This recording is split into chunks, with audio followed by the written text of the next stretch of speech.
இன்றே டவுன்லோட் செய்து உங்கள் ஃபேவரட் ஷோக்களை என்ஜாய் பண்ணுங்க. ரிமைனிங் கிளைண்ட்ஸ் எல்லாருக்குமே அந்த மெயில்ல மொத்த விஷயத்தை சென்ட் பண்ணிருங்க. Okay sir. அண்ட் கமெண்ட்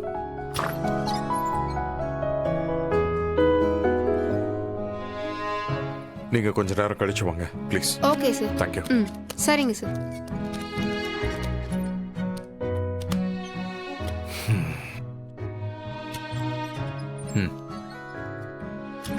என்ன நினைச்சுக்கிட்டு இருக்கீங்க? உங்க கம்பெனில வேலைக்கு சேர்ந்தா என்ன வேணாலும் செய்வீங்களா? என்ன நான் உங்ககிட்ட வாங்கின பணத்தை ஏமாத்திட்டு போயிடுவேன் நினைச்சீங்களா? ஒரு வேலையை கொடுத்து ஒரு அக்ரிமெண்ட் போட்டு என்ன அடிமையா இந்த ஆபீஸ்ல நடத்தலான்னு பாக்குறீங்களா? யாரு? நானா? இங்க பாருங்க, நீங்க நினைக்கிறதெல்லாம் நடக்காது. எனக்குன்னு சுதந்திரம் இருக்கு.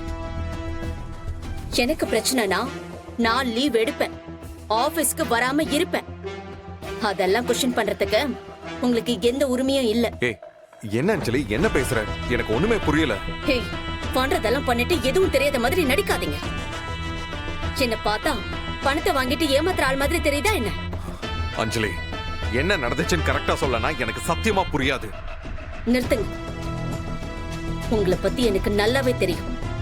24 மணி நேரமும் நான் உங்க கண்ணு முன்னாடியே இருக்கணும். அதுக்கு தானே இந்த ஆபீஸ்ல என்ன வேலைக்கு சேர்த்தீங்க. சரி, வரேன், தினமும் வரேன். ஆனா நீங்க ஐயோ இவ ஆபீஸ்க்கே வரக்கூடாது, என் கண்ணு முன்னாடி இருக்க கூடாதுன்னு நீங்க புலம்புற மாதிரி நான் பண்றேன்.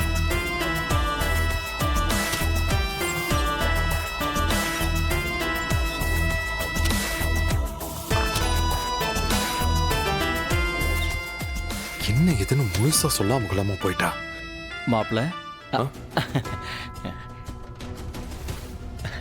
எப்படி? ஏன் என்ன எதுக்கு இப்படி சத்தம் போட்டு போற? ஒரே ஒரு மெயில் தான் மாப்ள. நீங்க போட்ட அக்ரிமெண்ட்டை மீறி நடந்தா சட்டப்படி நடவடிக்கை எடுக்கப்படும். நீங்க கை நீட்டி பணம் வாங்கியிருக்கீங்க, டைமுக்கு ஆபீஸ்க்கு வரணும்னு ஒரே ஒரு மெயில் போட்டேன். இனிமே கரெக்டா 9 மணிக்கெல்லாம் ஆபீஸ்க்கு வந்துருவோம் மாப்ள. நீங்க ஒன்னும் வருத்தப்படாதீங்க.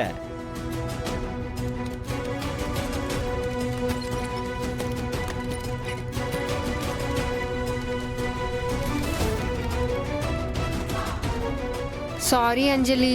எதுக்கு? நான் தான் மெயில் போட்டேன்.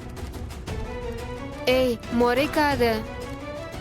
இங்க ஒருத்தர் புதுசா சாரோட பிஏன்னு வேலைக்கு சேர்ந்தார்ல, அவர் பேர் என்ன? ரகு. அவர் தான் என்ன மிரட்டி மெயில் போட சொன்னாரு. சாரிப்பா.